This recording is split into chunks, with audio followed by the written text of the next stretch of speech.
పరిశుద్ధుడా తండ్రి, నీ పరిశుద్ధ నామమునకై స్తుతులు, వందనాలు తండ్రి. నీ సంఘము, నీ శరీరం తండ్రి, నీ శరీరమైన నీ బిడ్డలం తండ్రి. మేము నిన్ను కలిగిన ఐక్యత, సమాధానం కలిగి జీవించడానికి నీ వాక్యములో నుండి కొన్ని సంగతులు మేము నేర్చుకోవడానికి నీ కృప దయచేయండి. అల్పుండైన బలపరిచి స్వస్థపరచమని యేసు ప్రభు నామమున వేడుకొంటున్నాము తండ్రి. ఆమేన్. ప్రియులారా, ప్రియమైన దేవుని బిడ్డలారా, ఈరోజు మన ధ్యానములో హోషేయ గ్రంథము నుండి అనేకమైన సంగతులు మనం చూస్తూ ఉన్నాము. మొదటి అధ్యాయంలో మనం చూసినట్టుగా మొదటి అధ్యాయము మొదటి వచనములో 10వ వచనములు విస్తారముగా దేవుని యొక్క ప్రేమ, విస్తారమైన ప్రేమ, దేవుని ప్రేమ. ఇశ్రాయేలు జనసంఖ్య అమితమై లెక్కలేని సముద్రపు ఇసుక కంటే విస్తారమగును. ఏ స్థలమందు మీరు నా జనులు కారన్నమాట జనులు వారితో చెప్పుదురో ఆ స్థలమునే మీరు జీవము గల దేవుని కుమారులై ఉన్నారని చెప్పుదురు. ఏ స్థలము అందు మీరు దేవుని బిడ్డల కారని ఏ స్థలమందు చెప్పబడి ఉన్నారు. ఏ స్థలమందు మీరు నా జనము కాని వారని చెప్పబడి ఉన్నారు. ఏ స్థలమందు మీరు తృణీకరించబడిన వారని చెప్పబడ్డారు. ఏ స్థలమందు మీరు శాపగ్రస్తమైన ప్రజలు, ఇజ్రాయేలు అని చెప్పబడ్డారు. ఆ స్థలమందు నేను మిమ్మల్ని యునైట్ టుగెదర్, మిమ్మల్ని సమాధానపరుస్తాను, ఐక్యపరుస్తాను. మిమ్మల్ని గొప్ప జనముగా చేస్తాను. మీరు జీవము గల దేవుని కుమారులై ఉన్నారని మీరు చెప్తారు. యోధా వారును ఇశ్రాయేల్ వారును ఏకముగా కూడుకొని తమ పైన ఒకరిని ప్రధానిగా నియమించుకొని తానున్న దేశంలో నుండి జనులు బయలుదేరుదురు. ఆ ఇజ్రాయేలు దినమున మహాప్రభావం గల దినముగా ఉండును. అది మహాప్రభావము గలది, మహా సంతోషకరమై ఉన్నది. ఆ ఇజ్రాయేలునే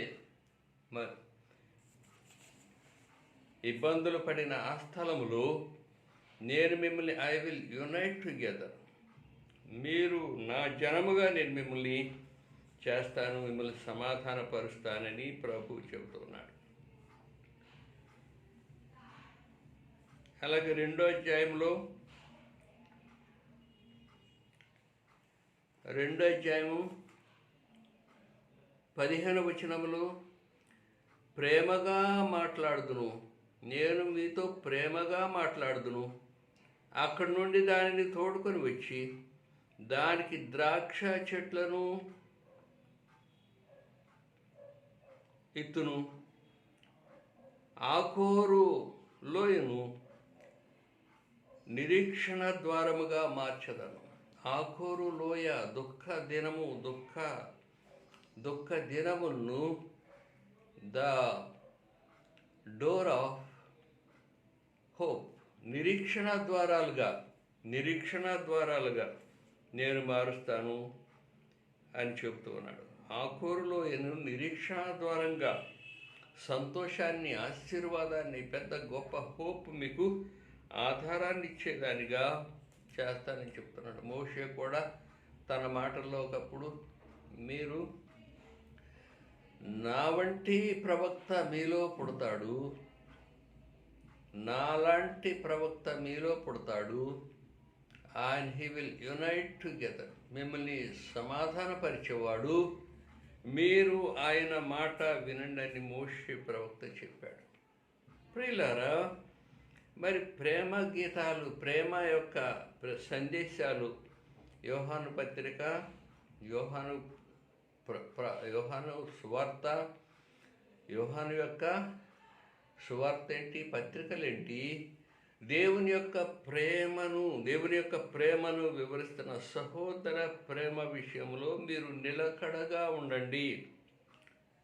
మొదటి పత్రిక 3వ అధ్యాయం 13 నుంచి 18 వరకు పరిశుద్ధుడైన యోహాను తన పత్రికలో దేవుని యొక్క ప్రేమ, ఓవర్ఫ్లోయింగ్ లవ్, అది మనల్ని సంతోషపరుస్తుంది, యునైట్ చేస్తుంది, మనల్ని సమాధానపరుస్తుంది.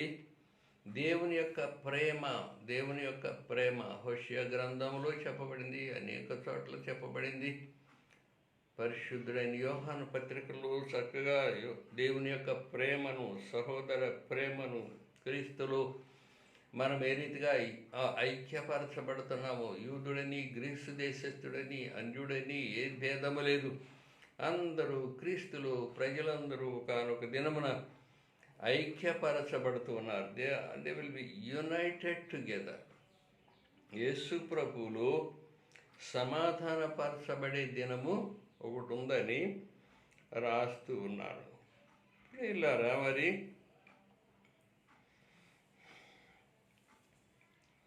3వ అధ్యాయము 5వ వచనంలో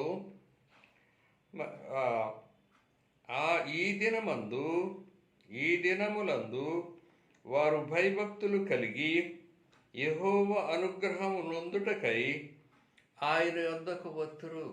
ఈ దినములందు వారు భయభక్తులు కలిగి యెహోవా యందు భయభక్తులు కలిగి యెహోవా అనుగ్రహము పొందుటకై వారు యెహోవా వద్దకు వత్తురు, ఆయన యొద్దకు వత్తురు. దేవతా స్తంభమును కానీ, ఏఫోదును కానీ, గృహదేవతలను కానీ ఉంచుకొనరు. తరువాత ఇశ్రాయేలీలు తిరిగి వచ్చి తమ దేవుడైన యెహోవా యొద్దకు, మన రాజైన దావీదునొద్దకును విచారణ చేయుటకు వచ్చెదరు. ఈ దినముల అంతమందు వారు భయభక్తులు కలిగి యెహోవా అనుగ్రహం పొందుటకై ఆయన యొద్దకు వచ్చుదురు. ప్రియుల, అంత్య దినములు, చివరి దినములు, ప్రభువు దినముల గురించి మాట్లాడుతూ ఉన్నాడు. 7 సంవత్సరాలు సంఘం ఎత్తబడుతుంది. సంఘముతో పాటు పరిశుద్ధాత్మదేవుడు కూడా ఎత్తబడుతున్నాడు. అప్పుడు భూమి మీద ఉన్న వారికి శ్రమలు, మహాశ్రమలు సంభవిస్తాయి. క్రీస్తు విరోధి శత్రువు అంత్యక్రీస్తు పరిపాలన ఉంటుంది. విశ్వాసులైన వారికి మహాశ్రమలు కలుగుతున్నాయి. అంత్య దినముల గురించి ఈ దినములందు వారు భయభక్తులు కలిగి యెహోవా అనుగ్రహం పొందుటకై ఆయన యొద్దకు వచ్చెదరు. అంత్య దినములు విశ్వాసులు, సంఘము మరి క్రీస్తులో ఐక్యపరచబడుతున్నది. క్రీస్తు దగ్గరికి రాబోతూ ఉన్నారు. ప్రియులారా, ఒకప్పుడు ప్రస్తుతం ఉన్న సంఘములు అనేకమైన ఇబ్బందులు, భూమి మీద ఉన్న సంఘములు అనేకమైన ఇబ్బందులు, సమస్యలు, ఈ లోక సంబంధమైన కష్టములు, శోధన, వ్యాధి, బాధలు, సమస్యలు, చిక్కులు, ఆధిపత్య పోరు, పార్టీలు, రకరకాలైన రాజకీయ శక్తులు, ఇలాంటి ఇబ్బందులన్నీ కూడా ఈరోజు సంఘములో ఉంటూ ఉన్నాయి. ఒకప్పుడు సెయింట్ ఆండ్రూ చర్చ్ చిన్నదే, ఇప్పుడు మహా పెద్ద చర్చ్ అయింది. ఆ చర్చి ప్రారంభించేటప్పుడు అంటే కొంతకాలమైన తర్వాత ఇంకా పెద్ద చర్చి కాక మునుపు చిన్న చర్చిగానే ఉన్నప్పుడు ఆ సంఘములో కొంత ఆధిపత్య పోరు, 2 పార్టీల మధ్య విరుద్ధ భావాలు, గొడవలు, ఆధిపత్య పోరు ఉంటుండేది. వారికి సమాధానం లేకుండా ఉండేవారు. ఆ సమాధానం కోసం పాస్టర్ గారు 1 సంవత్సరం అంతా స్ట్రగుల్ అయ్యాడు. వారిని ఐక్యపరచడానికి చాలా శ్రమపడ్డాడు, చాలా బాధపడ్డాడు. చివరికి ఒకసారి ఒక పీస్ కమిటీ, సమాధానపరచడానికి కొంతమంది పెద్ద వాళ్ళని పిలిచి పీస్ కమిటీ సమాధానపరిచే ఒక మీటింగ్ ఏర్పాటు చేశాడు. ఆ మీటింగ్లు ఏర్పాటు చేసి ఇరుపక్షాలున్న వారిని వీరిని కూడా పిలిచారు. పిలిచి చాలా రాత్రంతా అనేక విషయాల్ని ఆలోచించేశారు, డిస్కస్ చేశారు. ఒకరితో ఒకరు సమాధాన పడటం, కాంప్రమైజ్ అవటం, ఒకరికి ఒకరు ఒప్పందాలు. మీరు ఇలా ఉండాలి, మీరు ఇలా ఉండాలి, మీరు ఇలా ఉండాలి, మీరు ఇలా ఉండాలి, అప్పుడు మేము ఎలా ఉంటాము, అప్పుడు మీరు ఎలా ఉండాలి ఇలాంటి కొన్ని నియమాలు నిబంధనలు కూడా వారు మాట్లాడుకొని, ఆ పీస్ కమిటీలో పెద్ద పెద్దవారు, మంచివారు, ఆత్మ సంబంధమైన వారు ఉన్నారు. వారు మాట్లాడి రాత్రంతా మాట్లాడి మొత్తం మీద వారిని సమాధానపరిచారు. సరే, మనం ఈ కండిషన్స్లో, ఈ నియమాల్లో మనము శాంతి సమాధానముగా ఉండి మన సంఘాన్ని నడుపుకుందాం, దీనికోసం పాటుపడదాం, దీని ప్రయోజనాన్ని దీన్ని పెద్ద చేద్దామని మరి వాగ్దానాలు చేసుకున్నారు. పుస్తకం మీద రాసుకున్నారు, సంతకాలు కూడా పెట్టారు. మరి అంతా అయిపోయింది. షేక్ హ్యాండ్స్ ఇచ్చుకున్నారు. మరి ఆ సమాధానం గుర్తుగా ఏదో కేక్ కట్ చేశారు, టీ తాగారు. ఇవన్నీ కూడా చేసిన తర్వాత చివరిగా పాస్టర్ గారు ప్రార్థన చేయాలి. పాస్టర్ గారు ప్రార్థనలో పొరపాటు కాదు, సత్యమే. ప్రభువా, మేము గొర్రెల్లాంటి వారం తండ్రి, మేము ఇంతకాలం నీకు దూరంగా ఉన్నాం తండ్రి, ఇంతకాలం నీ ఎడల విరుద్ధ భావాలతో ఒకరి ఎడల ఒకరు ప్రేమించలేని స్థితిలో ఉన్నాం తండ్రి. మాలో ప్రేమ సమాధానము దయచేసావు తండ్రి. ఈరోజు నీ బిడ్డలమైన మమ్మల్ని ఐక్యపరిచావు తండ్రి. ఈ ఇరుపక్షాలని ఐక్యపరిచావు తండ్రి. నీకు స్తుతులు, వందనాలు. కనికరించండి, కాపాడండి. గొర్రెలాంటి మమ్మల్ని, ఈ బిడ్డల్ని క్షమించి మీరు కాచి కాపాడి ఐక్యపరచమని వేడుకొనుచున్నాము తండ్రి. ఆమెన్. ప్రియులారా, ప్రార్థన చేస్తూనే ఉన్నాడు, పెద్ద గొడవ మొదలైంది. ప్రార్థన చేస్తూనే ఉన్నాడు పాస్టర్ గారు, మళ్ళీ రైజ్ అయిపోయారు. ఏంటి కారణం అంటే, మమ్మల్ని గొర్రెలు అంటున్నావు, మేము నీ కళ్ళకు గొర్రెల్లా కనపడుతున్నావా, మేమంత అమాయకుల్లా కనపడుతున్నావా, మేము నీ కళ్ళకు గొర్రెల్లా కనపడుతున్నామని మళ్ళీ గొడవ మొదలైంది. ప్రియులారా చూడండి, పీస్ మీటింగ్ వేస్ట్ అయిపోయింది. రాత్రంతా ప్రయాస వేస్ట్ అయిపోయింది. రాత్రంతా మరి కాంప్రమైజ్ అయ్యారనుకున్నాం, వేస్ట్ అయిపోయింది. షేక్ హ్యాండ్స్ ఇచ్చుకున్నారు, టీ తాగారు, మళ్ళీ గొడవ మొదలైంది. ప్రియులారా, కొంతమంది స్త్రీలు వచ్చి పాస్టర్ గారి దగ్గర నిలబడ్డారు. మళ్ళీ పాస్టర్ గారి మీదకి వస్తారేమో. ఇలాంటి అసమాధానము సంఘాల్లో మరి ఉండేది. ప్రియులారా, ప్రభు వచ్చినప్పుడు సమస్తాన్ని సమాధానపరిచి, సమస్తాన్ని ఐక్యపరిచి, సమస్తాన్ని శాంతిపరిచే దేవుడుగా యేసు ప్రభు మళ్ళీ తిరిగి వస్తున్నాడు. ఆ చివరి విషయాల్ని మరి రాస్తూ ఉన్నాడు. చివరి విషయాల్ని మరి, నేను దానిని భూమి యందు నా కొరకై విత్తుదును, జాలి నొందని దాని యందు నేను జాలి చేత కొందును. నేను జాలి చేసుకొందును. నా జనము కాని దానితో మీరే నా జనమని నేను చెప్పగా, వారు నీవే మా దేవుడు అని అందురు. ఇదే యెహోవా వాక్కు. Inter relationship. నేను ఆకాశానికి ఆజ్ఞయిస్తున్నాను. ఆకాశము నా మాట విని సమృద్ధిగా వర్షమిస్తుంది. వర్షం వల్ల సమృద్ధిగా మరి పాడి పంటలు, విస్తారమైన పంటలు, భూమి యొక్క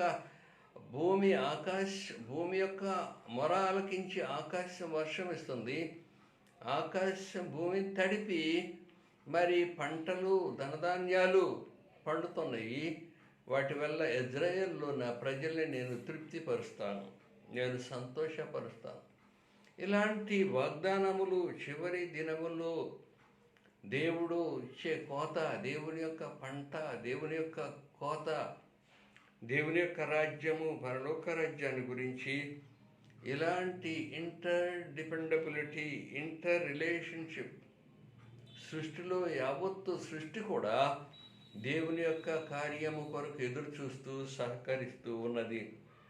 ప్రియులారా, చర్చ్ సంఘాన్ని the beauty of the church, సంఘము, దేవుని రాజ్యము ఎంత విస్తరించబోతుందో దేవుడు చెబుతూ ఉన్నాడు. Beauty of the church is compared, the beauty of దేవుని యొక్క విషయాలు, దేవుని యొక్క పాత నిబంధనలో జరిగిన అనేక విషయాలు సంఘానితో ఐక్యపరచడానికి దేవుడు మనల్ని పిలుస్తూ, కీర్తన 133 కీర్తనలో, మరి 133 కీర్తనలో సహోదరులు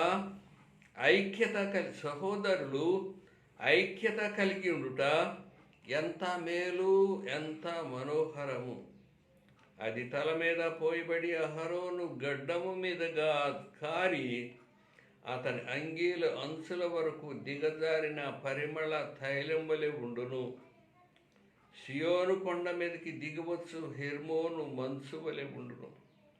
ఆశీర్వాదమును శాశ్వత జీవమును అచ్చటనుండవలని యెహోవా సెలవిచ్చుచున్నాడు. ప్రియులారా, ఆశీర్వాదము, శాశ్వత జీవము. మోషే ప్రజల్ని నడిపించి నాలాంటి ప్రవక్త మీలో నుండి పుడతాడు. ఒకానొక టైంలో నాలాంటి ప్రవక్త మీలో నుండి పుడతాడు. ఆయన మీరు వెంబడించాలి, ఆయన మీరు అనుసరించాలి. ఆయన మీకు శాంతినిచ్చేవాడు, ఆయన మీకు రాజ్యమునిచ్చేవాడు. ఈ ప్రజలే తర్వాత యూదా ప్రజలు ఇశ్రాయేలు ప్రజలుగా విడిపోయి మళ్ళీ శాంతి లేకుండా దెబ్బలాడుకుంటూ కలహముతో అనేక విధాల క్షీణించి నశించిన వారిని తిరిగి శాంతిపరిచే దేవుడు వస్తున్నాడు. కీర్తనకారుడు ముందే, ఈ కీర్తనకారుడు యాత్ర కీర్తన, దావీదు కీర్తన, ఈ కీర్తనలో ఏం రాస్తున్నాడంటే, మీరు దావీదు సింహాసనం వద్దకు వస్తారని హోషేయ ప్రవక్త రాశాడే. మీరు ఐక్యపరచబడతారు. మీరు దావీదు యొక్క సింహాసనం, దావీదు యొక్క ట్రిబ్యునల్స్, ధర్మాసనాల దగ్గరికి వస్తారు. దావీదు యొక్క సింహాసనం స్థాపించబడుతుంది. ఆ దావీదు సింహాసనాన్ని తీసుకొని మన ప్రభు అయిన యేసుక్రీస్తు యుగ యుగములు మనల్ని పరిపాలించబోతున్నాడని వాక్యం ఉంది. అలాగూ దావీదు కీర్తనలో సహోదరులు ఐక్యత కలిగి ఉండుట ఎంత మేలు, ఎంత మనోహరము. ఆ మనోహరం అనే మాట పరలోకానికి యూజ్ చేసే మాట, పరలోక సంబంధాన్ని వర్ణించే మాట మనోహరము. సహోదరుల ఐక్యత. హెర్డర్ అంటే పశువుల కాపరులు. పాలస్తీనా దేశములో వీరి యొక్క వృత్తి, వీరి యొక్క పని, వీరి యొక్క ఆస్తిపాస్తులు అన్నీ పశువులే, గొర్రెల కాపరులు వీరు. అబ్రహాము నుండి వచ్చిన వారు గొర్రెల కాపరి వారి వృత్తి. ఐగుప్తు దేశములో మరి గొర్రెల కాపరులుగా మరి పెరిగారు, తర్వాత బానిసలు అయిపోయారు. వీరి వృత్తి గొర్రెల కాపరులు. వీరు పాలస్తీనా దేశములో కూడా గొర్రెలు కాస్తూ ఉన్నప్పుడు ఆ హెర్మోను, లెబనోను, ఎజ్రలోన్ మైదానం, ఆ కొండ ప్రాంతాల్లో, దిగువ ప్రాంతాల్లో విస్తారమైన పాడి పంటలు పండుతూ మహావృక్షాలు, బ్యూటిఫుల్ ప్లేస్, బ్యూటిఫుల్ సీనరీస్. వాటిలో గొర్రెలు కాస్తూ ఎంత సంతోషించేవారు, ఎంత ఉల్లాసంతో ఉండేవారు. పశువుల కాపర్లు, హెర్డర్స్, పశువుల కాపర్లు. The beauty of roses, they were praising God when they saw the beauty of roses. Rose అనే మన మాటలు, రోజెస్. ఇంకా లిల్లీస్. ఆ లిల్లీస్ అనే మాటకి ఒక పాట తామర పువ్వు అని, రోజెస్ అని, రకరకాల 60 వెరైటీస్, 60 కైండ్స్ ఆఫ్ లిల్లీస్ ఆ కొండ సందుల్లో, ఆ లోయ ప్రాంతాల్లో ఉండి 60 వెరైటీస్ ఆఫ్ రోజెస్, లిల్లీస్, తామర పుష్పాలు, పద్మాలు, ఇలాంటి మాటలు అనేకమైన బైబిల్లో. ఆ బ్యూటిఫుల్ సీనరీస్, బ్యూటిఫుల్ ఫ్లవర్స్, ఆ రోజెస్ని, ఆ లిల్లీస్, అవన్నీ చూస్తా గొర్రెల కాపర్లు హృదయమంతా నిండి సంతోషంతో, ఉల్లాసముతో అక్కడికి ఉంటూ కొంతమంది దేవుని కీర్తిస్తూ, దేవుని సృష్టిని కీర్తిస్తూ, దేవుని కొనియాడుతూ ఉండేవారు. ప్రియులారా, అలాంటిది వీరు పర్వత ప్రాంతాల్లో మరి గొర్రెలు కాస్తూ దేవుని స్తుతిస్తూ ఉన్నప్పుడు, ఇది ఈ వర్ణనంతా కూడా ముందు కాలంలో, రాబోయే కాలంలో క్రైస్తవ సంఘము, లేకపోతే ప్రభు యొక్క సంఘము, ప్రభు యొక్క రాజ్యము, లేకపోతే ప్రభు స్థాపించబోయే ప్యారడైస్, పరలోక పట్టణము. అక్కడ ఏడ్పు లేదు, దుఃఖము లేదు, కన్నీరు లేదు. అక్కడ తోడేలు, గొర్రెపిల్ల ఒకచోటే ఉంటుంది, సింహము, గొర్రెపిల్ల ఒకచోటే ఉంటుంది, నాగుపాము పుట్టలో పిల్లోడు చేయి పెడతాడు, ఏ హాని అక్కడున్న సంతోషము, దేవుని చివరి దినములో దేవునిలో ఉన్న సంతోషాన్ని వర్ణిస్తూ సంఘం అనే దాన్ని కంపేర్ చేస్తున్నారు. The beauty of this nature, it is comparing with the Christian church, those who are united together in God. దేవునిలో ఐక్యపరచబడిన వారు, దేవునిలో సమాధానపరచబడిన వారు, దేవునిలో యునైట్ చేసిన వారికి ఉన్న సంతోషం. క్రైస్తవ సంఘము, ప్రియులార సంఘం చూడండి, ఒకప్పుడు దెబ్బలాటలో ఉన్నమాట వాస్తవమే. కానీ యేసు ప్రభువులో పునరుద్ధరింపబడిన తర్వాత, క్రీస్తు రక్తముతో శుభ్రపరచబడిన తర్వాత, లేకపోతే కుటుంబాల్లో కూడా క్రీస్తు రక్తం చేత కడగబడిన వారు ఉన్న చోట, క్రీస్తులో ఐక్యపరచబడిన వారు ఉన్న చోట, అక్కడున్న సంతోషం ఎంతెంత కాదు. గొర్రెల కాపర్లు ఈ సంతోషాన్ని, ఈ ఈ ఈ సృష్టి యొక్క అందాన్ని చూసి ఎలా సంతోషపడుతున్నారు. క్రీస్తులో యునైట్ చేయబడిన వారు, క్రీస్తులో సమాధానపరచబడిన వారు, ఏ ప్రజలైతే వారు క్రీస్తుని లిలీ ఆఫ్ ద వ్యాలీ, ఈ ఈ ఈ ఈ యొక్క లిల్లీ, ఈ యొక్క పద్మాన్ని, ఈ యొక్క రోజ్ పుష్పద్మాన్ని హృదయములో కలిగి ప్రభువుని, క్రీస్తుని కలిగి ఉన్నారో, వారిలో ఉన్న సంతోషము, వారిలో ఉన్న ఐక్యత, వారిలో ఉన్న సమాధానము కుటుంబాల్లో విస్తరిస్తుంది, సంఘములో విస్తరిస్తుంది. అది ప్రజలు, సమాజంలో విస్తరించాలి. దీనికి అనేకమైన ఆటంకాలు, ఇబ్బందులు, స్ట్రాంగ్స్ of life, beat heavier and heavier స్ట్రాంగ్స్ of life.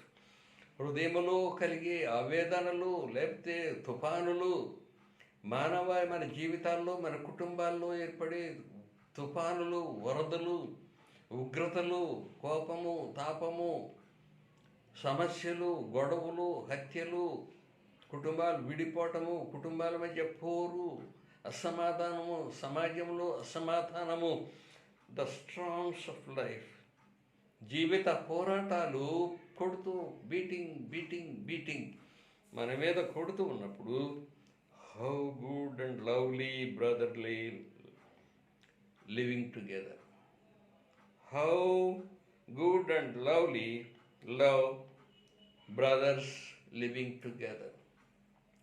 ఇలాంటి సంభవించినప్పుడు, ఇలాంటి విపత్తులు వచ్చినప్పుడు, ఇలాంటి శ్రమలు, కష్టములు, ఆపదలు వచ్చినప్పుడు, ఈ యొక్క క్రైస్తవ సంఘము, క్రీస్తు రక్తంలో కడగబడిన సంఘము, అది క్రీస్తు చేత ఐక్యత, సమాధానం పొందిన సంఘము, హౌ బ్యూటీ ఇట్ ఈస్.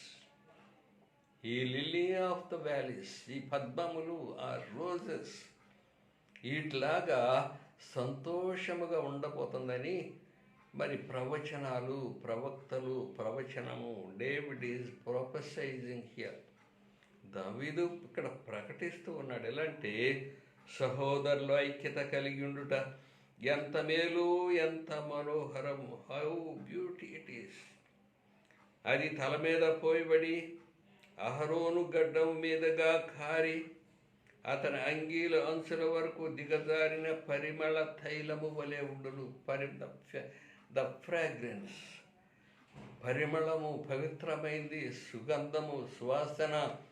అది అనేకమైన రకాలైన వృక్షాల నుండి తీసే ఈ సుగంధ పరిమళ తైలము.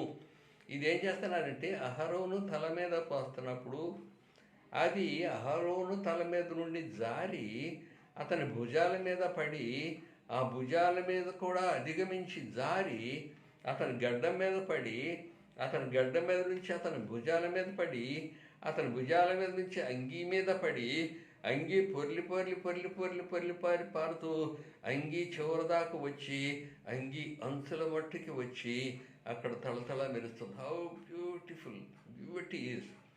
సువార్త ప్రకటించే వారి పాదములు సుందరమైనవి. అహరోను గడ్డం మీద నుండి చుక్కలుగా పడుతూ ఎంత సుందరమైందో, ఎంత అందమైందో.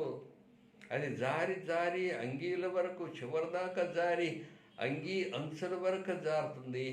అది మరి సువార్త ప్రకటించు యాజకత్వం యొక్క లక్షణము.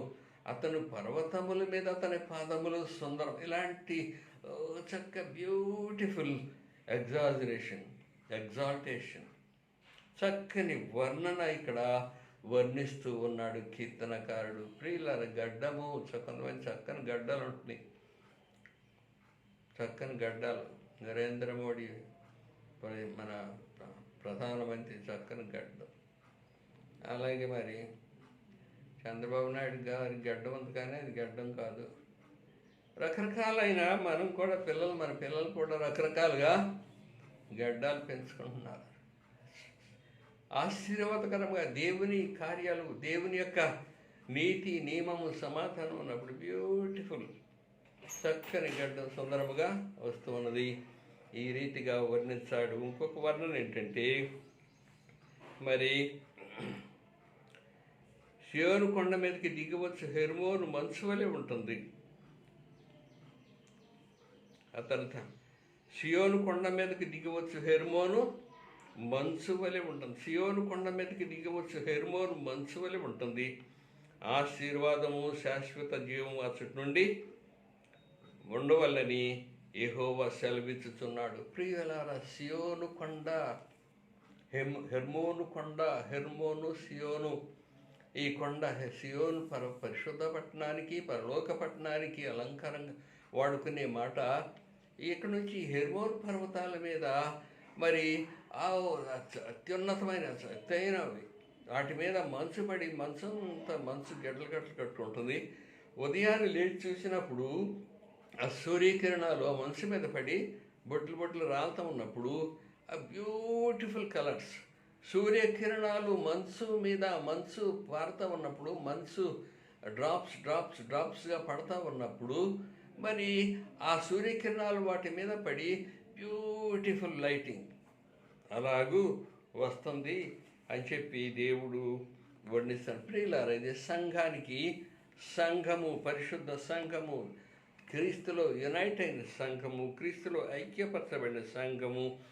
దీని మీదకి ఎన్ని అవంతరాలు వచ్చినా, ఎన్ని స్ట్రాంగ్స్ ఆఫ్ లైఫ్ ఎన్ని వచ్చినా దేవుడి సంఘాన్ని ఆశీర్వదించి మరి ఆయన రెండోసారి వచ్చినప్పుడు ఆయన్ని ఇలాగ యునైట్ చేస్తూ తన బిడ్డలను ఆశీర్వదిస్తూ ఉన్నాడు. ప్రార్థన చేద్దాం. పరిశుద్ధ తండ్రిని, పరిశుద్ధ నామమునికి స్తుతులు, వందనాలు. మమ్మల్ని కనికరించండి, కాపాడండి, కృప చూపించమని యేసు ప్రభు నామమును వేడుకొంటున్నాం తండ్రి. ఆమెన్. తండ్రి, కుమారుడు, పరిశుద్ధాత్మని సర్వశక్తి కలిగిన ప్రభు అయిన యేసు క్రీస్తు మనకి తోడై ఉండును గాక.